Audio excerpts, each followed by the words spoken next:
Hello दोस्तों, आज हम करने जा रहे हैं क्लास 9 का चैप्टर फर्स्ट नंबर सिस्टम। चलो इसके स्टार्टिंग करते हैं इंट्रोडक्शन से। तो सबसे पहले हमें ये जानना ज़रूरी है कि नंबर सिस्टम होता क्या है। तो नंबर सिस्टम की जो शुरुआत होती है वो होती है रियल नंबर से। तो सबसे पहले हम जान लेते हैं रियल नंबर होता क्या है। रियल नंबर एक क्या होती है, एक वास्तविक संख्या होती है। एक वास्तविक संख्या होती है जो कि एक लाइन पर रिप्रेजेंट की जाती है। जैसे ये एक लाइन है, यहाँ से मान लिया बीच में क्या है, ज़ीरो है, ठीक है, और इस तरफ क्या है, पॉजिटिव, और इस तरफ क्या है, नेगेटिव नंबर्स। तो पॉजिटिव नंबर्स क्या होंगे, 1 2 3 4 5 इन्फिनाइट तक होगा। वैसे इस तरफ भी नेगेटिव की तरफ भी क्या होगा, -1 -2 -3 -4 -5 कहाँ तक, इन्फिनाइट तक। ये हो गई हमारी रियल नंबर।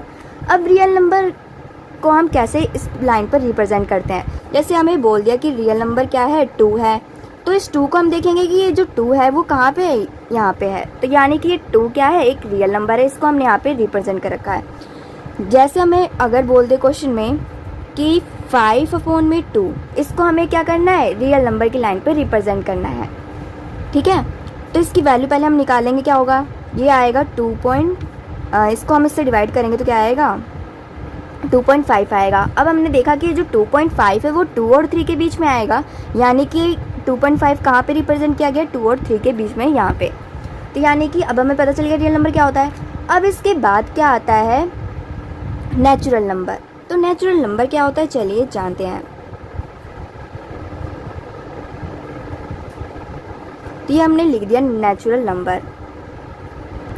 अब नेचुरल नंबर जो होता है उसमें क्या होता है, ओनली पॉजिटिव नंबर्स होते हैं। क्या होते हैं, only positive numbers, only positive numbers. और इसको हम नेचुरल नंबर को किससे डिनोट करते हैं, एन से डिनोट करते हैं। इसको हम क्या लिखते हैं, एन से डिनोट करते हैं। तो एक्चुअल में नेचुरल नंबर होता क्या है, 1 2 3 4 5 कहाँ तक, इन्फिनाइट तक। तो ओनली इसमें क्या होता है, पॉजिटिव नंबर्स होते हैं, वो भी कहाँ से स्टार्ट होते हैं, 1 से लेके इन्फिनाइट तक होते हैं। अब नेक्स्ट आ जाता है होल नंबर। अब होल नंबर क्या होता है, होल नंबर क्या होता है,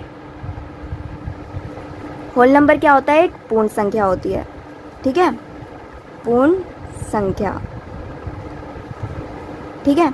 अब पूर्ण संख्या जो है, पूर्ण संख्या को हम क्या करते हैं, W से डिनोट करते हैं। किससे करते हैं, W से डिनोट। तो अब जो पूर्ण संख्या होती है, जो होल नंबर होता है, उसमें क्या होता है, ये नेचुरल नंबर के बस आगे क्या लग जाए, ज़ीरो, क्या लग जाए, एक से पहले क्या आ जाए, ज़ीरो। तो ये क्या हो जाएगा, होल नंबर हो जाएगा। यानी कि 0 1 2 3 4 कहाँ तक चला जाए, इन्फिनाइट तक चला जाए। तो ये क्या हो जाएगा, होल नंबर हो जाएगा। यानी कि इसकी स्टार्ट, ये कहाँ से स्टार्ट होता है, 0 से स्टार्ट होता है होल नंबर, और क्या होती है, पॉजिटिव नंबर्स होते हैं। ये हो गया हमारा होल नंबर जो कि 0 से स्टार्ट होता है। अब नेक्स्ट आ जाता है इंटीजर्स। क्या, इंटीजर्स। अब इंटीजर्स होता क्या है, जो इंटीजर्स होता है उसे हम क्या कहते हैं, पूर्णांक कहते हैं। क्या कहते हैं, पूर्णांक। अब ये जो पूर्णांक संख्या होती है, इसे हम किससे डिनोट करते हैं, जेड से डिनोट करते हैं। इसमें क्या होता है, जितने भी नंबर्स होते हैं, चाहे वो पॉजिटिव हो या नेगेटिव, वो सारे इसमें आ जाते हैं। जैसे ये भी क्या होते हैं, 0 से स्टार्ट होते हैं। तो 0 +1 हुआ तब भी इंटीजर्स, -1 हुआ तब भी इंटीजर्स। यानी कि प्लस माइनस दोनों क्या होंगे, इंटीजर्स होंगे। प्लस का 2 माइनस का 2 भी इंटीजर्स होगा। प्लस का 3 माइनस का 3, प्लस का 4 माइनस का 4, ऐसे कहाँ तक, इन्फिनाइट तक। मतलब इसमें प्लस और माइनस दोनों ही, मतलब पॉजिटिव नंबर्स भी और नेगेटिव नंबर्स दोनों ही आते हैं। और ये भी 0 से ही, ये भी 0, इसके मतलब इसमें भी 0 आता है। 0 को हम चाहे पॉजिटिव लिखें या नेगेटिव लिखें, 0 ही रहेगा।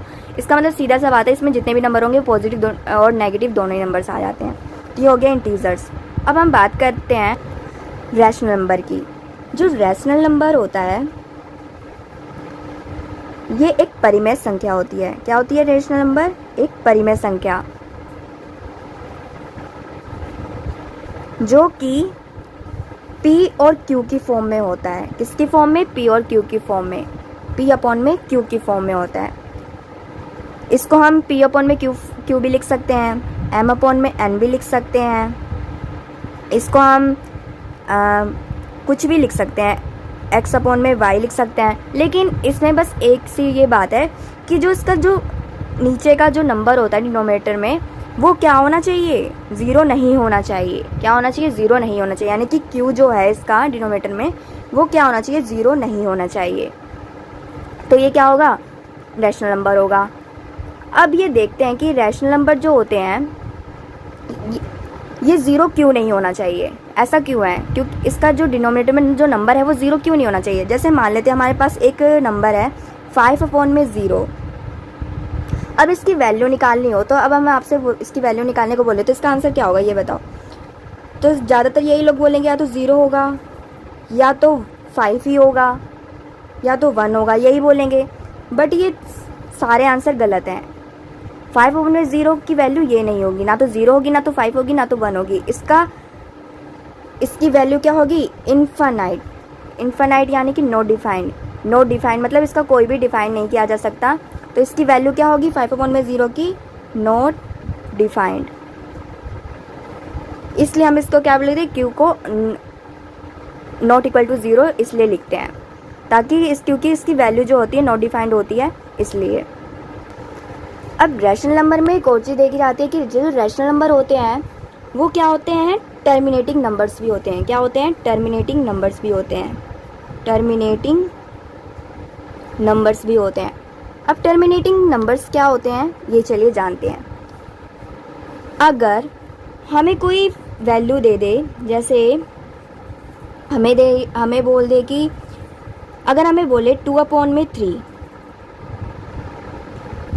और 3 अपॉन में 2, इनको बोले कि रैशनल नंबर पर रिप्रेजेंट करिए, तो हम 3 अपॉन में 2 की वैल्यू क्या होगी, 1 अपॉन में 1.5 होगी, है ना। इसको तो हम रिप्रेजेंट कर सकते हैं। ऐसे हमें बोल दे इसको रिप्रेजेंट करिए तो इसका ऐसे आएगा 0.666। इसको तो हम इजीली रैशनल नंबर पर की लाइन पर रिप्रेजेंट कर देंगे। लेकिन इसकी वैल्यू को हम एक्चुअल में क्या देखेंगे कि ये 0.666 है, जो कि 66 ख़त्म ही नहीं हो रहा है, ये इन्फिनाइट तक चलते जा रहा है।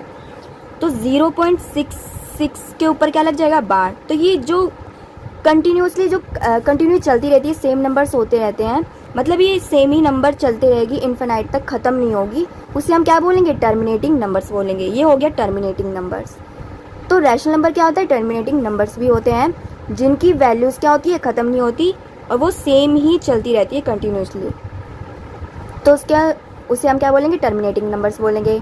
अब बात करते हैं हम इरेशनल नंबर की। किसकी, इरेशनल नंबर की। Irrational numbers. तो इरेशनल नंबर्स क्या होते हैं चलिए जानते हैं। अब इरेशनल नंबर की बात करें तो ये जो होते हैं वो p अपॉन में q की फॉर्म में ही नहीं होते। ये p अपॉन में q की फॉर्म में ही नहीं होते। तो हम इसको किस में लिखते हैं, ये होते हैं रूट में। जैसे रूट p, रूट q कुछ भी हो, जिनकी वैल्यू क्या हो, रूट में हो। जैसे रूट 2, रूट 3, रूट 4, ये क्या होंगे, ये इरेशनल नंबर होंगे। अगर हमें बोल दे, सॉरी रूट 4 नहीं होगा, रूट 5 हो गया। जैसे अगर बोल दे हमें रूट 4 बोल दे, ठीक है, रूट 4 क्यों नहीं होगा अब ये भी बताते हैं। रूट 4 को अगर हम इसको रूट सॉल्व करेंगे तो क्या आ जाएगा, 2 आ जाएगा, जो कि 2 एक क्या है, एक रैशनल नंबर है। अब रैशनल नंबर कैसे, रैशनल नंबर तो अभी बताया था कि p अपॉन में q की फॉर्म में होता है, अभी बताया था ना p अपॉन में q की फॉर्म में होता है। बट 2 भी p अपॉन में q की फॉर्म में होता है। कैसे, क्योंकि 2 को हम क्या लिख सकते हैं, 2 अपॉन में 1 लिख सकते हैं, जो कि ये क्या है, p अपॉन में q की फॉर्म में है, और q इसका 0 भी नहीं है। तो ये पूरा क्या है, एक रैशनल नंबर है। इसलिए हम रूट 4 को क्या नहीं लिख सकते, एक इरेशनल नंबर नहीं लिख सकते, क्योंकि ये क्या होता है, p अपॉन में q की फॉर्म में होता है, एक रियल नंबर होता है। अब बात करते हैं इरेशनल नंबर, फिर होता क्या है, ये होता है रूट 2, जिसे हम p अपॉन में q की फॉर्म में लिख ही नहीं सकते, इसका हम रूट ही नहीं सोल्व कर सकते।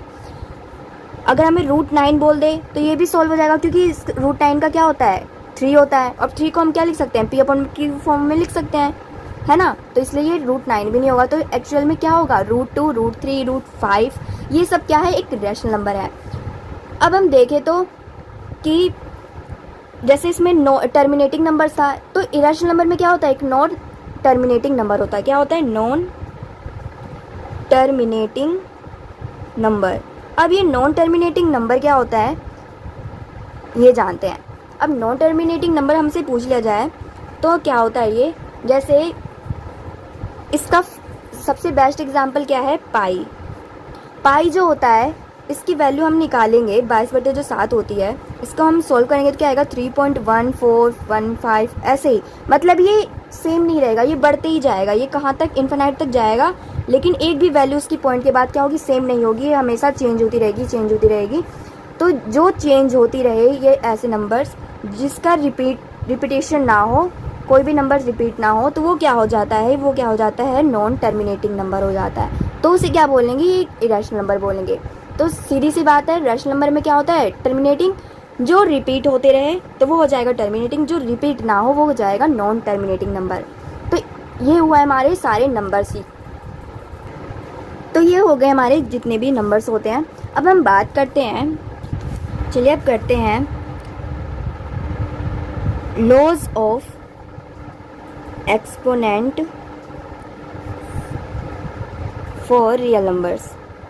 तो अगर हमें एक्सपोनेंट्स दें तो इसे हम कैसे सॉल्व करेंगे, तो चलिए इसकी ट्रिक देखते हैं।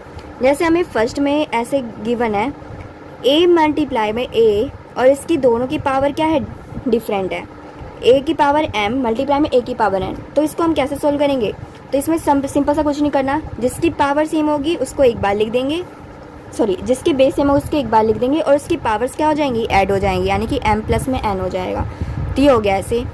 फॉर एग्ज़ाम्पल जैसे 2 की पावर 4 मल्टीप्लाई में 2 की पावर 3 दे रखी है, तो इसमें कुछ नहीं करना, बस इसकी बेस क्या हो जाएगी, सेम हो जाएगा, 2 दोनों तरफ है, एक बार 2 आ जाएगा और इनकी पावर्स क्या हो जाएगी, ऐड हो जाएगी। 4 पे प्लस कर देंगे 3, यानी कि 2 की पावर 7। ये हो गया इसका आंसर।